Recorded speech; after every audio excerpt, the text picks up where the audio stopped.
Yes, mambo ni aje, mambo ni vipi ewe mwana PMTV. Karibu kwenye updates za kimichezo ambazo sisi mwana kwa muda huu mwana tumeona deal na wana Manchester United, kwa sababu inasemekana moja kati ya timu ama vilabu ambavyo vina furaha sana tangia kuingia kwa mwaka 2026 basi ni klabu ya Manchester United. Na hii sio kwa klabu kama klabu peke yake, bali hata mashabiki wake ambao tumeona wakifanya tambo mbalimbali duniani, na hii ni kutokana na matokeo chanya ambayo wameweza kuyapata tangia tarehe 17 Januari mpaka tarehe 23 ya mwezi Februari, wakati tunaiandaa update hii. Bwana, Manchester United tangia tarehe 17 Januari mwaka 2026 klabu ya Manchester United imefanikiwa kucheza michezo ya ligi 6, lakini kwenye hiyo michezo 6 klabu hiyo imefanikiwa kushinda michezo 5 huku ikitoa sare mchezo mmoja tu, na kuifanya klabu hiyo kuweza kujiongea hadi nafasi ya 4 kwenye msimamo wa ligi kuu ya Uingereza ikiwa na alama 48 nyuma ya Aston Villa ambaye yeye ana alama 51.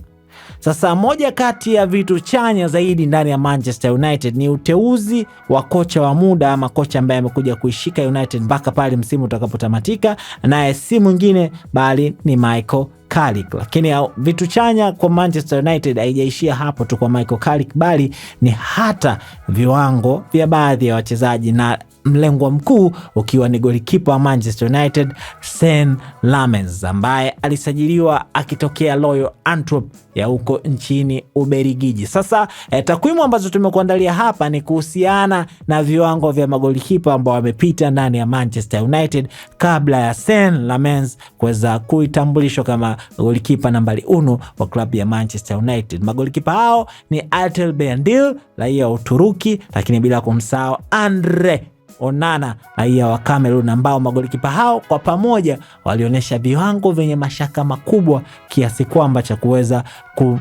mmoja kutolewa kwa mkopo kwenda ligi ya Uturuki, lakini mwingine kuwekwa kama golikipa wa akiba ndani ya Manchester United. Sasa makosa ambayo walikuwa wanayafanya yalikuwa kigharimu timu mno. Na kwa takwimu ambazo tumezitafuta ni kwamba Andre Onana peke yake alifanya makosa 9 ambayo yalisababisha United kuruhusu mabao 9.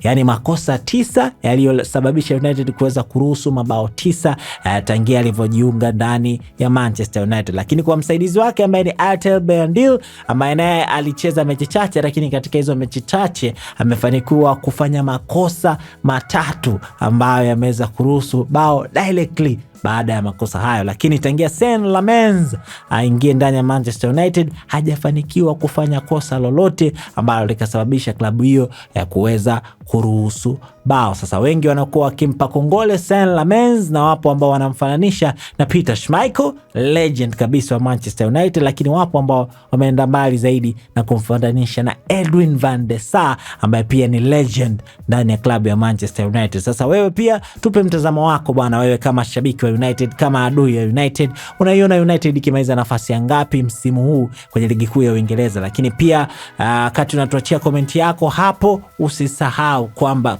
PMBet bwana wamechoka wewe kutembea usiku kuhakikisha unafuata sehemu za kasino. Wameona wakuletea kasino mkononi kwako, na kwenye kasino hiyo bwana ushiki kupata pesa peke yake, bali unaingia kwenye draw ya kushindania magari ya kifahari, magari kama Toyota Harrier, lakini pia magari kama Jaguar. Sasa unachotakiwa kufanya ni kufanya bashiri kuanzia 500 na kuendelea kwenye michezo zaidi ya 5000 ambayo inapatikana ndani ya website yao ya pmbet.co.tz.